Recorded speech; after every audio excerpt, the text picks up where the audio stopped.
Rajasthan judicial services RJS Rajasthan न्यायिक सेवाओं की परीक्षा को लेकर एक महत्वपूर्ण अपडेट आप लोगों के सामने लेकर आया हूं कि अब राजस्थान जुडिशियल सर्विस के इंटरव्यू में भी लाने होंगे minimum qualified marks.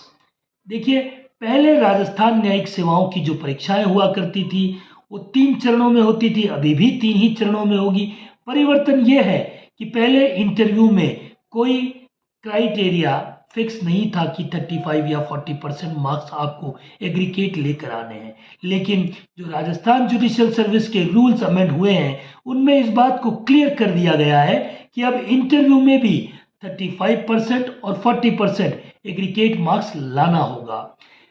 40% general category के लिए है और अदर रिजर्व कैटेगरी के लिए 35% मिनिमम क्राइटेरिया रखा गया है।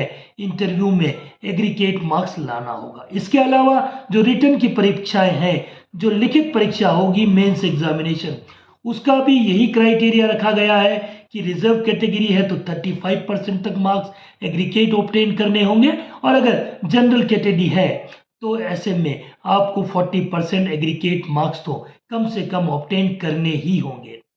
क्या परिवर्तन हुआ है?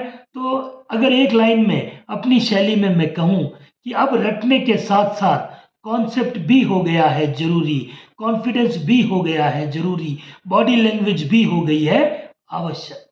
पहले क्या होता था कि राजस्थान जुडिशियल सर्विस का जो इंटरव्यू होता था वो अगर बच्चे ने मेंस एग्जामिनेशन में 70, 80 या 80% से ज़्यादा मार्क्स गेन कर लिए हैं तो उसकी इंटरव्यू केवल एक फॉर्मेलिटी या औपचारिकता की तरह होती थी। मान लीजिए, देखिए 100 नंबर का हमारा क्रिमिनल साइड का पेपर होता है राजस्थान जुडिशियल सर्विस में, 100 ही नंबर का सिविल साइड का और 50-50 मार्क्स के हमारे हिंदी और इंग्लिश लैंग्वेज के पेपर होते हैं। तो इन 300 में से अगर कोई स्टूडेंट पहले से ही 200 से क्रॉस कर जाता था, 220, 30 तक आ जाता था, 40 तक, तो वो शायद टॉपर हो जाता था। तो इंटरव्यू सिर्फ 35 मार्क्स का इतना महत्वपूर्ण नहीं होता था क्योंकि कोई मिनिमम क्राइटेरिया तय नहीं था। लेकिन अब रटने के साथ साथ चीजों को समझना भी पड़ेगा। कंसेप्चुअल सवाल इंटरव्यूज में पूछे जाएंगे और जब तक आप एग्रीगेट 35 अगर कैटेगरी से हो और अगर जनरल से हो तो एग्रीगेट 40 मार्क्स आपको इंटरव्यू में भी लेकर आना होगा। ये बड़ा संशोधन है, बड़ा परिवर्तन है और प्रतियोगी परीक्षाओं के लिए ये एक महत्वपूर्ण जानकारी है। अगर आपको मेरी जानकारी अच्छी लगी हो तो चैनल को सब्सक्राइब कीजिएगा, वीडियो को बहुत ज़्यादा अधिक शेयर लाइक कीजिएगा और